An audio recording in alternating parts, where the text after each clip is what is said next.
안녕하십니까. 영종도 한바퀴TV입니다. 오늘은 건물 면적의 종류에 대해서 알아보도록 하겠습니다. 부동산 용어 중에서 면적이란 기초적이고 꼭 알아야 될 개념 중에 하나입니다. 공부를 하다 보니까 면적의 종류가 생각보다 많았습니다. 그래서 면적의 종류를 크게 세 가지로 한번 구분해 보았습니다.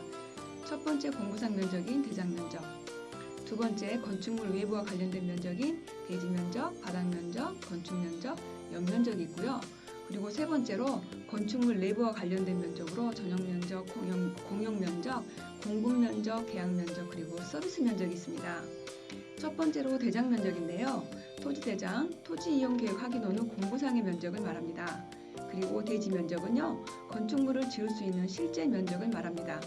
이렇게 대장 면적과 대지 면적을 구분한 이유는 공부상의 실제 면적에 우리가 건축물을 다 지을 수 있는 건 아니기 때문입니다. 먼저 예를 들어서 한번 설명해 볼 텐데요. 도로 모퉁이의 길 가각 전제에 대해서 한번 설명해 보겠습니다. 도로 모퉁이의 길의 가각 전제라는 것은 도로 교차 지점을 교통을 원활히 하고 시야를 충분히 확보하기 위해서 필요한 경우 도로 모퉁이의 길의 일정 기준 이상으로 확보하는 것을 말하는데요. 이렇게 해서 가각 전제로 인하여 내 땅은 이만큼이지만 사용할 수 없는 부분 이만큼이 발생하게 되는 것이죠. 그래서 원래의 면적이 100평인데 가각 전제를 한 후 땅의 면적이 95평이라고 하면 대장 면적은 100평, 대지 면적은 95평이 셈입니다. 5평은 건축은 못하지만 내 땅의 면적에 속하는 것입니다. 여기서 중요한 건 대지 면적입니다. 왜냐하면 건폐율과 용적률을 계산할 때는 대지 면적으로 계산하기 때문입니다. 이번에는 바닥 면적인데요. 건축물의 각 층별로 외벽의 중심선을 둘러싸인 부분을 수평 투영해서 나온 면적인데요. 쉽게 말하면 건축물의 각 층의 바닥 면적을 말하는 것입니다. 그림으로 살펴보면 지하 1층에 지상 3층의 건물에 여기는 바닥 면적이 이렇게 4개가 발생하는 것입니다. 바닥 면적은 건축할 때 가장 기본이 되는 면적이기도 하고요. 그런데 또 바닥 면적에서 제외되는 부분이 있는데요. 발코니, 우리가 아파트에서 베란다라고 말하는 그 발코니 부분이 빠지고요. 피로티, 지상의 주차장 구조인 그 피로티가 또 바닥 면적에서 제외가 됩니다. 누다락, 건물의 제일 옥상 부분에 뾰족하게 나와 있는 다락인데요. 거기가 또 빠지고 계단탑, 승강기탑이 바닥 면적에서 제외가 됩니다. 그리고 여기서 하나 더 알아야 될 게 서비스 면적입니다.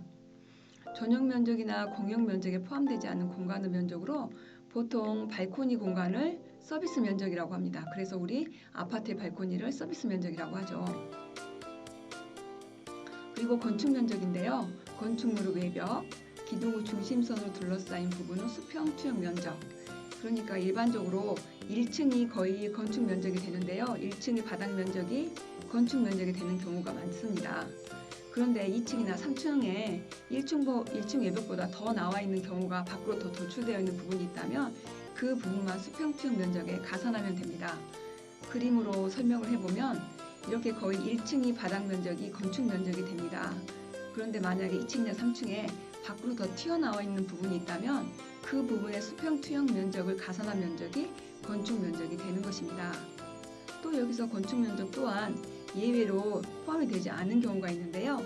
차마나 차량이 수평 거리로부터 1m 이상 돌출된 경우에만 건축 면적에 포함이 됩니다. 만약에 1m 이내라면 건축 면적에 포함되지 않는 것이죠. 이번에는 연면적입니다.